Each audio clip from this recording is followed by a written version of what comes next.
pact with God to allow me in Lagos took 5 years.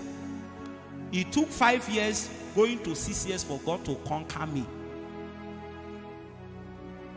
Because even elders, including somebody that was close to me, gave me 200,000, around 215.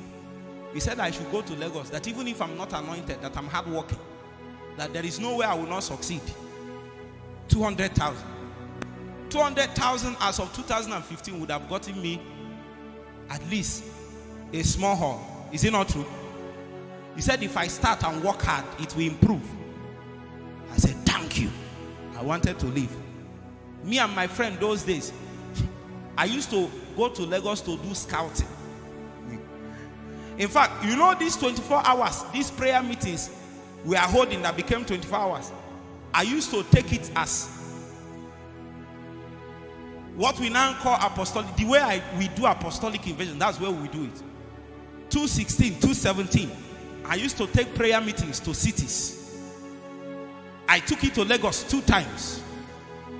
I went there, I was scouting. There were men that I have trained from everywhere. I told them, we are moving to Lagos now. We are moving to Lagos. That's the place. No matter how much I prayed, nothing happened. Finally, I decided I must go. Whatever want to happen, let it happen. After fasting and praying for long, man of God, I carried my bag. I was leaving that, okay, you don't know my old father's house. It was a kitchen line. I was leaving one day. My friend was already waiting for me at Oka. We want to pick up and go to Lagos. As I wanted to go, I felt a hand touch me on the shoulder like this. It was not hard, but it was firm. I knew God was restricting me. He was not just restricting me, he was blocking me. You know, there is a point where God tells, don't go, don't go. He didn't tell me don't go, he blocked me. I said, what is this? I cried. What I didn't know is that there is a throne in view. There is a throne. There is a throne.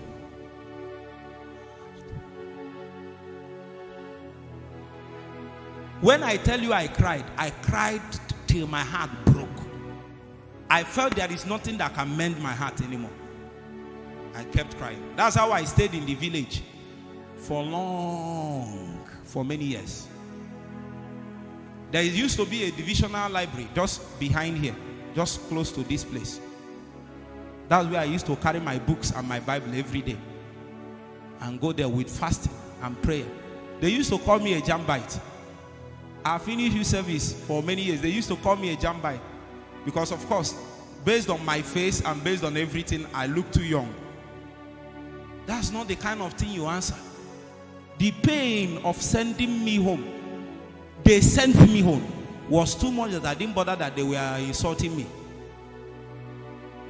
There is a young man that saw me years later. He said he was not surprised. Every day I will stay inside. I study more than jambites that have exam in 2 weeks time. With fasting, with prayer. After sometimes I pastor the church. I will leave from there with fasting, go and pastor in that church, go back.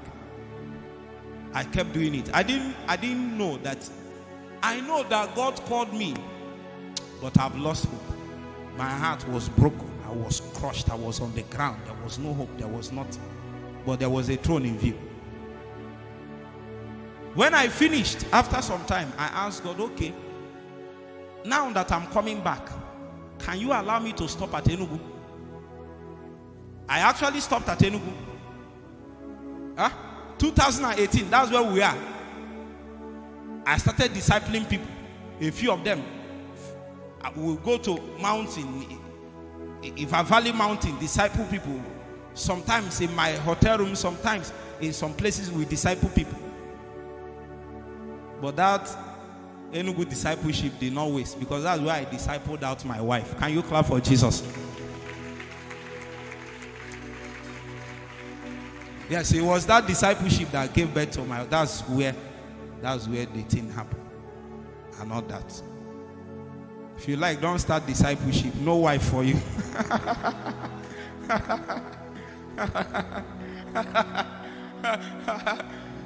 Many times the person you want to marry is hovering around. He's around your circle. It becomes easier. Let me say this thing. That's not where I'm going, but you need to hear it. Stop looking for what will kill you. All these people walking like this, that's death. That's the way of death.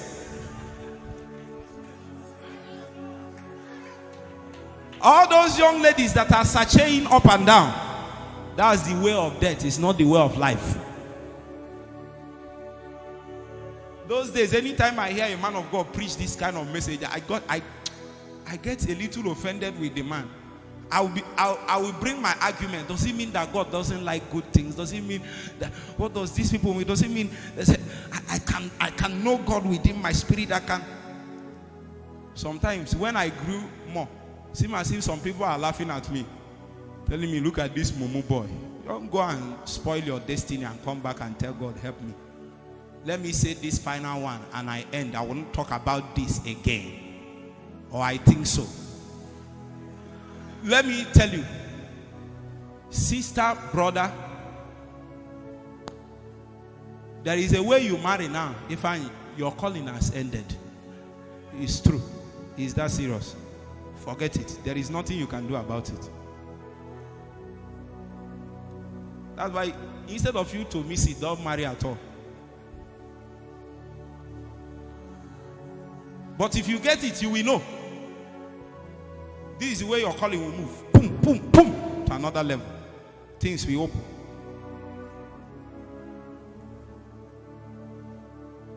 They asked somebody, why do you want to marry? He said, I need somebody to cook for me. You will miss it in destiny.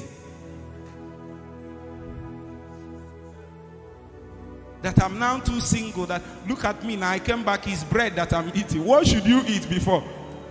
If you don't want to eat bread, this young man, what you are looking for, you will find it. Oh, better find God now. Say now, but that look at me. I came back from administration. Is bread that I ate. What should you eat before? If you want to eat something else, is it not to cook? So the reason why you married is for somebody to now be cooking for you. Remember, it's apple that brought down Adam.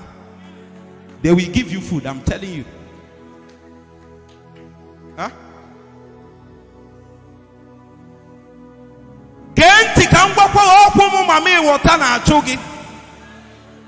And they are going to find you if you have not tamed this thing. Put your hand here. Put your hand here.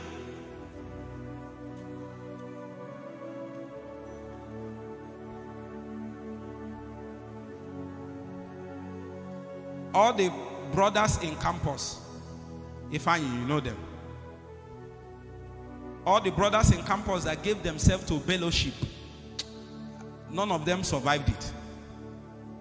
If you survive it, it's by mercy. Sorry, let me explain what is fellowship to you for people that don't know. Fellowship is the ministry of sisters' food flags. Nobody survives it. Even if it finally fell on a good note for you, it's possible that you ate your wife's own and that's why you married. But once you eat, you keep eating. One day, a sister sowed a seed for me. I wanted to take it. The Urim and Turim within me checked it. I didn't hear a voice, he checked it. I said, something is wrong. And I prayed, Lord, what is it? They told me this money is coming from an altar. They sow seed to you, you collect, use it and buy things. You won't know that they say, if you collect it, let him be seen nothing but me. I say it happened to, let me leave that story. But if it happened to me, the former eunuch. Who are you now, Ifeanyi? Who are you? I'm a repented eunuch.